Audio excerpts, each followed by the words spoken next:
Hi guys, welcome to Monitoring and Evaluation Made Simple. I'm your host, Coach Alexander. We're going to be looking at the monitoring and evaluation question and answers from fans. So as you are well aware, this M&D Made Simple brand is targeting everybody around the world. And you won't believe this, but every day, every single day, I'm getting questions from people who are watching my videos and also from the subscribers, okay, who are just asking me questions. So I want to talk about those questions because I think they may benefit you. They can also benefit me. I've seen them benefit me. So I want you to listen to this video.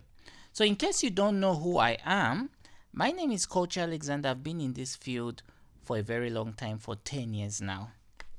Okay, for those of you who've been seeing me over the past few weeks on Facebook, on YouTube, I've been posting about this M&D software. Now I was going to release a video actually yesterday on the 23rd talking about this brand new M&D software.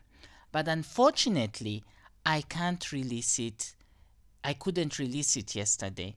So instead, what we're going to do is it's going to be released on Monday, okay? So I'm going to show you this brand new software which is specifically designed for monitoring and evaluation. So I'm so sorry that I've inconvenienced you. I raised your hopes up, but it's still there. It's still a software, but the video just couldn't be released yesterday. So I'm going to do it on Monday and we're going to talk about this, okay?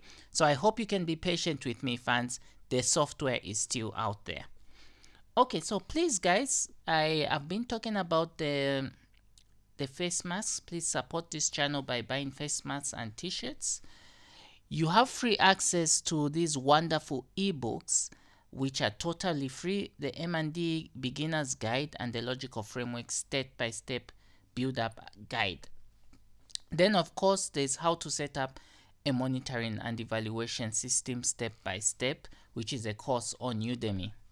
So as usual, this video is quite long. Okay, anyway, long on YouTube apparently is over 10 minutes, but you can still take full advantage of the timestamps in the description below so that you don't have to watch everything. You can just click to the questions or the part of this video which interests you the most.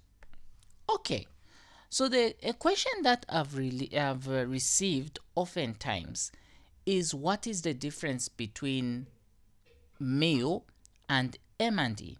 So for those of you who don't know MEO is simply monitoring and evaluation, accountability and learning. Then of course you know what M&E is. It's monitoring and evaluation. So what happens is that there are some positions around the world which have isolated the two. Okay, you have a MEO officer and then you have an M&E officer.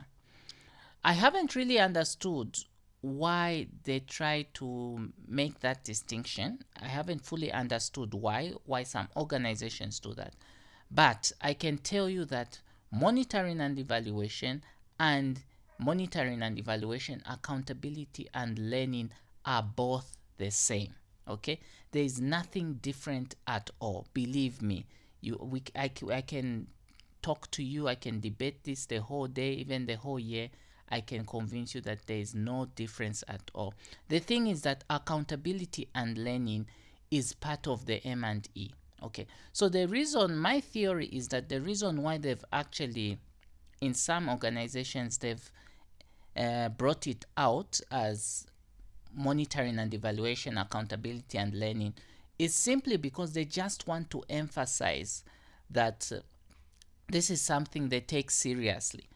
Okay, they just want to emphasize it. They want it to sink into the heads of stakeholders, and also the person holding that position should actually be moving towards, should actually know that this is his purpose in the organization. So it's one and the same. So you can even Google it, you won't find a difference.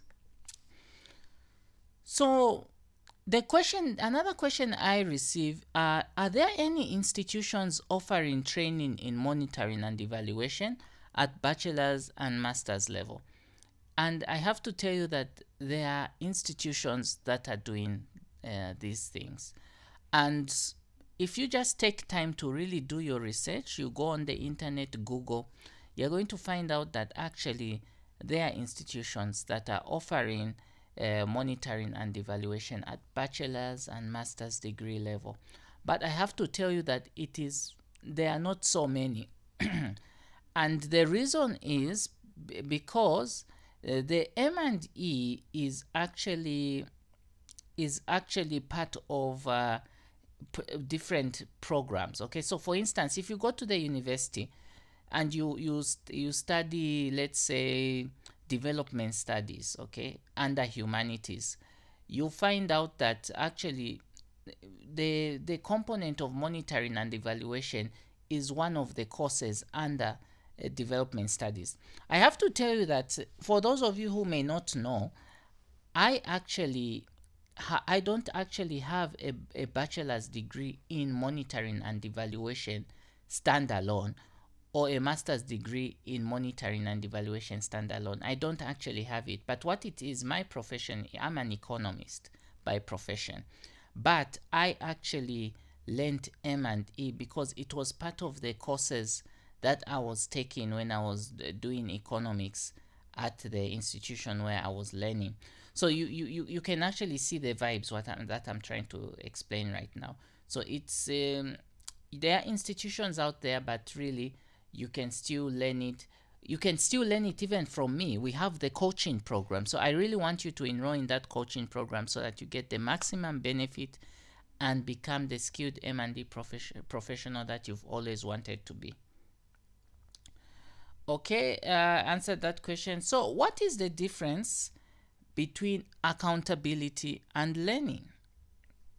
Okay, so when they say accountability, they actually mean that who is being held responsible for the success or failures of a project.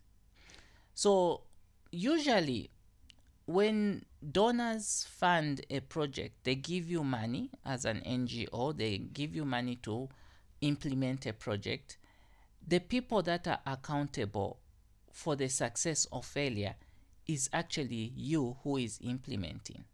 But the donors actually also have their own level of accountability because, of course, it's the government that is, the government of these other countries will distribute this money so that change can be achieved in different parts of the world. But they are also accountable to the taxpayers. You see the point? So there's that chain of accountability. So now the accountability and learning are two different things, totally different things. I got this question from somebody who wrote to me, and I explained it very well and clearly that actually when you're being held accountable, you are held responsible, but when you are learning, you are actually assimilating knowledge, you are actually assimilating information so that you can better improve on the way you do the implementation of the project. So learning, I like to give an example of when you make mistakes in life. You learn from your mistakes, you draw lessons. So that's what learning is about. You are drawing lessons about how you implemented the project.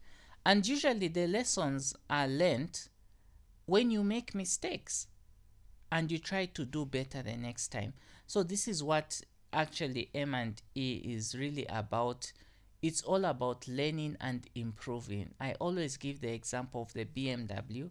I won't talk about it today because I've been talking about it in many of my videos. What are the components of an M&D report? So I've gotten this question before, and it's interesting because sometimes I remember that actually before I started really practicing M&D, I struggled a lot to come up with a report. But let me tell you the truth, guys. The reports that we come up with in an organization, these routine reports, they are not actually M&E reports, because the M&E, these are two different words, okay? You've got monitoring and you've got evaluation. So the monitoring is done by the organization and the evaluation is done by an external person. So in reality, what you are writing is a monitoring report. And what the consultant writes is an evaluation report. So M&D, when we say M&D reports, we are just saying it because we just want to simplify the way we understand these things. But the truth of the matter is that what we do in organizations are monitoring reports. And then the evaluator, the external person, does the evaluation reports. So because of that, we are really talking about two types of reports. You've got the monitoring report. So I like to say that the standard format for writing a monitoring report, okay, I think there isn't really a standard, but it's how you contextualize it in your organization. But what I can say is that if you're coming up with a monitoring report, use the standard format for any report. But what is really key is for you to have a tracking table in your monitoring report so that you're able to track how well you've been implementing your activities. Okay? And when you do that, along the way, you're able to see, okay, you're progressing or you're failing in one way or another. So there should be a tracking table. And in that tracking table, there has to be the indicators which are in the logical framework. Now, the evaluation report, this one is, I feel, is standard. If you go to any organization, the United Nations, Save the Children, here and there, you're going to find out that most evaluation reports have a cover page, they have a table of contents, executive summary, introduction, objectives, methodology, discussion, findings, and so on and so forth, the references. Usually that's the standard way of having these reports done. So in case you're having challenges in coming up with a monitoring report, I can help you. All right. Of course, it will come at a fee. If you're having challenges with an evaluation report, I can also help you with that. So those were the few questions that I have gotten in the month of April, and I'm going to be doing this on a monthly basis. In May, we're going to also consider some of the questions that people have asked me until we reach December. Okay, so I've really enjoyed interacting with you. And guys, please forgive me if I've not been responding to all the emails you've written to me. Some of you have written to me, I haven't responded. It's because sometimes I actually miss these emails. I don't know, for some reason, sometimes they may enter the spam folder. So please be patient with me and keep on writing to me. Until we meet again, I've been your host, Coach Alexander, and see you on the other side. Bye.